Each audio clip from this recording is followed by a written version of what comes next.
Hey everybody, and welcome to episode 47 of Estate Planning TV. I'm your host, Christopher Small, and this is the internet's most passionate show about estate planning. Good morning, everybody. Good afternoon, good evening, whenever you're listening to this. Super pumped and excited to be here talking to you as always. And this week, I wanted to talk about something a little bit different, something a little bit more fun for me, maybe, hopefully more fun for you. First of all, if you're a regular listener to this show, I want to just thank you for being here, for being interested in estate planning, for being interested in, your family, in legacy, in protection, in, wills, trusts, money, whatever it is that kind of gets you here. I really want to thank you for being here. If you want to leave a review of any kind, that'd be awesome as well, because that'll just help more people find this show. But that is not why we're here. We're here to talk about estate planning and things surrounding estate planning. And I was, I don't watch a ton of TV, but I do watch some TV. Some of it's good TV, some of it's really terrible, obnoxious TV. And that's okay. You watch whatever you want to. But sometimes there are shows that come on that really capture my attention. For me, those kinds of shows are anything really business related, anything estate planning related, obviously, would be something, although there aren't very many of those shows. But there is a new show out that sort of melds both of those worlds. And that's what I want to talk about today. I thought it'd be really, really interesting to sort of break down these episodes as they happen, because they sort of give me a way to talk about estate planning in a new way, sort of in a way that is outside of just saying like, oh, what are the tax implications of a revocable trust? What are the elements of a will, right? This kind of stuff that is interesting but not always exciting. And so this, I think, kind of gives me some fresh perspective. It allows me to wrap a story around all this stuff and really make it hopefully more entertaining for you. And also, because we're talking about a TV show, there's drama, right? There's more sort of spice. Although there definitely is drama out here in the real world, in this show there's tremendous amounts of drama. So the show is called Succession. It's an aptly named show because it is about the succession of the second generation of a family into power. Okay, there's a patriarch. Okay, and he oversees a global company. They're worth billions and billions of dollars. There is one son that is in line to sort of take over. There's another son that's sort of like hippy dippy. There's another son that's like your classic trust fund kid. And then there is a daughter who runs a political campaign. So she is sort of like, these are all stereotypical characters that you might find because we're talking about a TV show. So she would be the one that does like the public policy kind of work, right? And this is a brand new show. Season 1 started 2 weeks ago as of the recording of this video. And I was watching episode 2 last night, and I just thought to myself, this would be something that's really interesting to talk about. Because although not everyone, owns a billion-dollar company, I hope that you're at least mildly interested in promoting and doing what you can to make sure that the next generation of your family is successful, that they have what they need to thrive, right? That they have the ability to pursue opportunities, but that they're also not spoiled brats, right? Which is something that I'm concerned about with my kids, to be honest with you. So I wanted to just take a couple minutes and talk about this show. And for today, for lesson 1, what I wanted to do is really talk about sort of 5 lessons that I took away from episode 1. I'll kind of wrap each lesson into the story, right? So these are sort of estate planning lessons that come into play, all right? So number 1, okay, so to set the tone of this show, without giving too much away, I guess. Although there may be some spoiler alerts in here. I'm just going to warn you because I'm not sure if you're going to watch the show or not. But it's still a good show. Whether or not I tell you what happens right now, go watch the show. And the good news is, at least for now, each of these will be 2 weeks, I think, behind what's actually happening. So if you can watch the show, go watch it and you'll be fine. So you already know what I'm talking about. The show opens, though, basically, the son, his name is Kendall, that's going to be taking over the company. He is like a senior vice president. He's trying to do this deal, and it's not going well, okay? The deal gets done, but it's sort of like all messed up.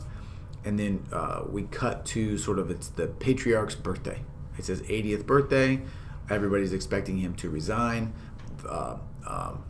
Forbes has an article out already naming Kendall to be the successor. They go to the house, they go to lunch, and the patriarch, I can't remember what his name is, which is terrible. He sort of drops a bombshell. He says, first, I want you to sign this trust amendment. Okay, I want that they all have to agree to. I'm guessing it was I know it was it's an irrevocable trust.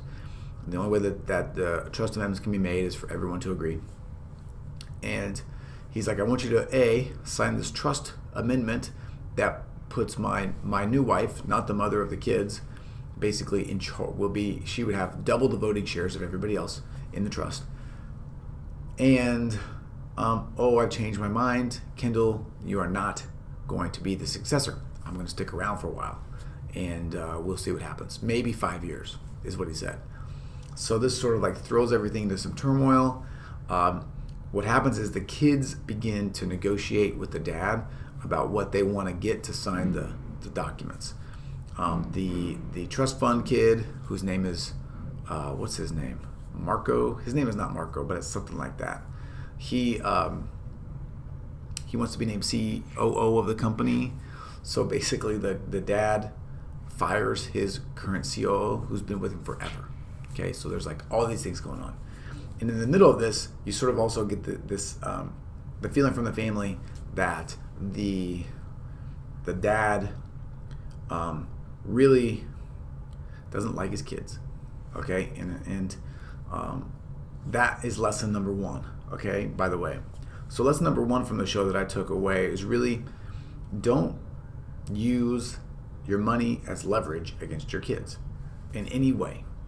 And this can be sort of, it doesn't really apply whether you're rich or young or anything else. But when it comes to estate planning and what you're going to leave your kids and the way that you're going to leave it, I think it's important to really teach our children. So I'm talking about from my perspective now, teach your kids how to do things right and how to make the right decisions.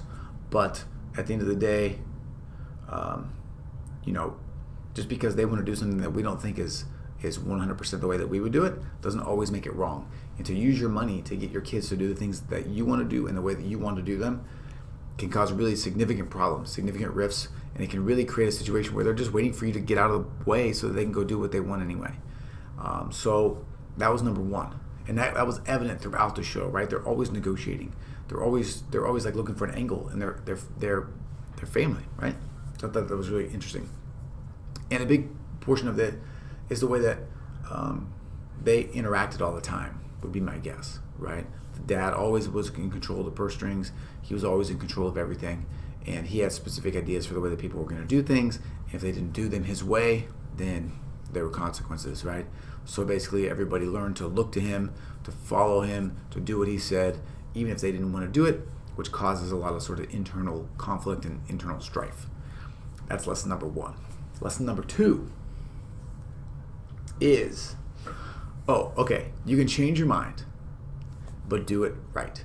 All right. What this really goes to is that meeting where he calls the kids in and he basically says, here's the documents, sign them. I'm taking away like all of the power that you thought you were going to have in this trust. And by the way, son, you're not going to be running this joint anymore. Completely out of the blue, there's no discussion. He didn't talk about why, right? He just said, this is what's happening, do it. And when it comes, at the end of the day, when it comes to your money, when it comes to the way that you want to live, the choice is yours 100%. But explaining the reasoning why you're wanting to do things and why you're making changes and why you're doing things to your family, to your children, to whomever is sort of going to be experiencing these changes, even if they don't agree with it, at least then they'll know your perspective, they'll know where you're coming from, and it will make, I think, a big difference in the way that they accept those changes versus you die and someone's cut out of the will. They have no idea why. That causes a tremendous amount of pain, obviously, of anger, and it just doesn't work, right? So have the hard conversations. Don't be afraid to talk about why you're doing things, while at the same time knowing that it is your decision, it is your prerogative, and they don't have to agree with it. But if they understand why, often that makes a big difference. Okay. Number 3, plan for the worst, enjoy the best. So what happens is, through the course of the show, they're celebrating this birthday, they go play the softball game, everything is you're thinking the plot is sort of surrounding whether or not they're going to sign these trust documents. And then on the way home from the softball game, the dad has a stroke. He's out. And all of a sudden, boom, things go crazy. Nobody knows what to do. There's nobody that's really in charge. And so, while it sounds and looks from the sort of what we've learned from the show so far, that the dad had done a decent job of planning for when he was gone, there wasn't that much planning for any of that interim space. So we're talking about, he's in a coma right now, right? And he can't do anything, obviously. He's not responsive.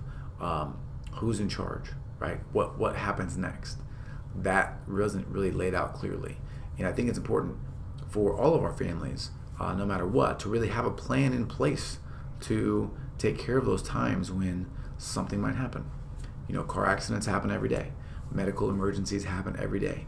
And, if you haven't planned for that, if you haven't taken the time to sort of set up what's going to happen in that scenario, then you're really doing a disservice to yourself, and you're doing a disservice to your family. You're setting everybody up for not disaster, but definitely for some potential troubles. Okay, that's number 3. Number 4. Okay, and I've already talked about this a little bit, but when people come in and they want to do some estate planning, a lot of times they ask what the options are. I tell them you can always create an irrevocable trust. The upside is, you're going to save on estate taxes. The downside is you're going to lose some power. Lose power over your assets. Lose power essentially over what you can do with those things. And that is 100% evident in this show right now. The dad wants to make changes on how the assets are handled after he's gone, and or maybe even while he's here, and he can't really do that because he's got to get the consent of 4 of his children, right?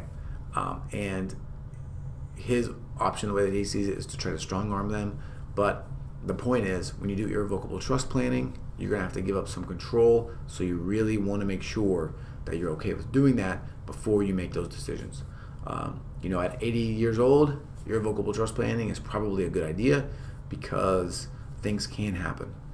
When you're 50, it's a harder decision, right? Because there's just so much time left. With medical science today and the way that it's progressing, there's a good chance that most of us are going to be able to live for a long time. 100, right? 110 may not be out of the question in a short amount of time. And so figuring out when you're going to move those assets and make that plan, as opposed to doing some other sort of planning to just take care of that that tax burden in other ways. Life insurance is one solution, by the way. Becomes really critically important. Okay, so just know that when you do irrevocable trust planning, you're giving up some power. And then number 5, this concept I talked about before, but it's evident in the show. It's evident all around us. But no matter whether you're the poorest person on the earth or if you're the richest billionaire on the planet, the fact remains that we are all going to die. And to not plan for these things, to not take into account for these scenarios, is it's bad business, right, for the business of your family. So whether you enjoy it or not, whether you hate it or not, whether you think it's a pain in the butt, whether you don't want to think about these things, just know that it's all going to happen to us someday. We don't know when, we don't know where, we don't know how. And if you don't have a plan in place, if you don't have, I haven't thought about this strategically and really taking sort of the reins on protecting your family, then you are really, truly hanging your family out to dry. And this becomes evident sort of in the show a little bit, because he's done some of the planning for when he dies, but not for this sort of an interim kind of a play. So that's it. I would highly encourage you to go watch Succession. It's on HBO.